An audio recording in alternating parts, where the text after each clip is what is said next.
In a highly controlled economy like Canada, we talk about being an entrepreneur like it's a particular career choice. But when you travel to places like Kenya, where I was recently, that whole way of thinking immediately seems ridiculous because economic life is everywhere. Everyone is selling something, fixing something, cooking something, transporting something, or finding some other way to serve consumers and make a living. Nobody needs to be told they have the option of being a founder. Nobody needs to have it explained to them that people have needs and that through trade you can improve your life by meeting those needs. And you see establishments have many workers, presumably because of the low labor costs. And seeing markets work really makes it clear why the Marxist way of dividing the world into workers and capitalists is so fake. Workers are not one monolithic class, and entrepreneurs are not one monolithic class either. An entrepreneur is not just some guy in a hoodie pitching investors. An entrepreneur is anyone who anticipates a need, takes a risk by rearranging resources to meet that future need, and tries to serve other people.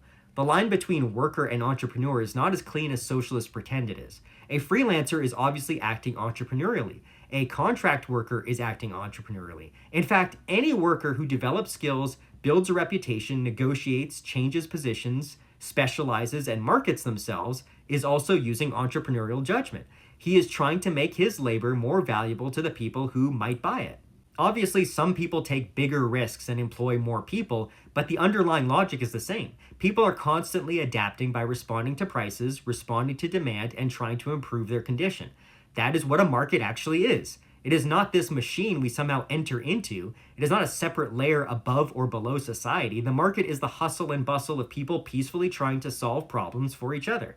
It is the vendor, the driver, the farmer, the mechanic, the woman selling food, the guy running a kiosk, the person learning a skill, the person saving for equipment. It's just people trying to build something one transaction at a time. I went to see Kibera, which is called Africa's largest slum, and I didn't see masses of people waiting around to be helped or directed by the government. Nairobi was in the midst of a transport strike aimed at the government. When I asked people to explain it to me, they did not say, the gas station owners are greedy. They explained that fuel comes into the country, and then by the time consumers actually buy it, taxes, levies, and regulations have added massive costs. That was a direct awareness that the state is making life more expensive. And then I come home and have to listen to liberals blame grocery prices on grocery store owners, which isn't surprising because liberal rhetoric is literally just watered down communist propaganda. And the entire communist worldview depends on pretending that economic problems come from private people making profits, instead of from monetary policy, taxation, regulation, debt, corruption, and the destruction of property rights. These are the things that actually make a difference, not welfare and not democracy.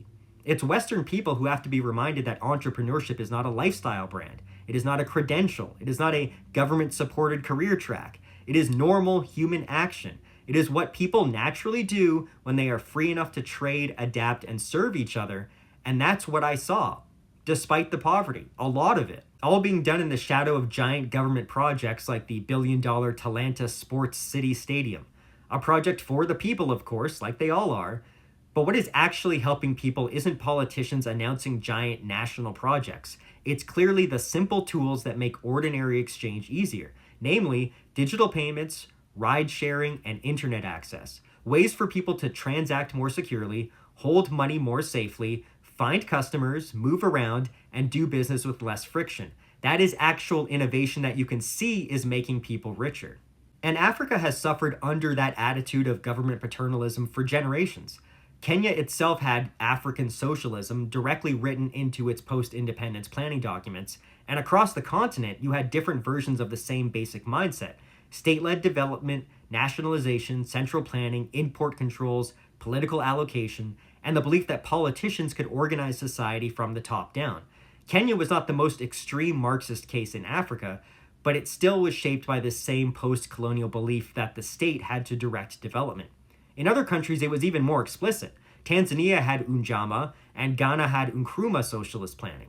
Ethiopia, Angola, Mozambique, and others went much harder into Marxism or one-party socialist rule. And the result was not liberation. It was corruption, debt, shortages, dependency, weaker property rights, politicized credit, politicized land, politicized jobs, and the constant transformation of economic life into a fight over access to the state.